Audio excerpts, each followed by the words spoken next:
So I wanted to give you some tips on cleaning your microwave. Yay! Here's my Greenworks. And as you can see, I already did the lower part. You need a cleaning cloth, washcloth.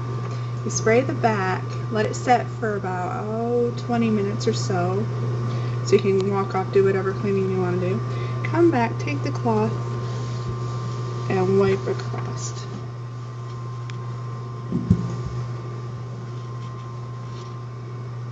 And as you see, you gotta get the corners really good, but as you can see, that takes the scrubbing out of having to clean the microwave. If you're anything like me, you hate cleaning the microwave.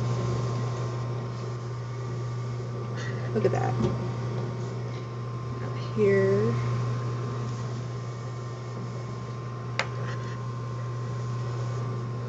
And it's really a test to the power of Greenworks. Now I'm going to shut the camera off so I can get those last little pieces.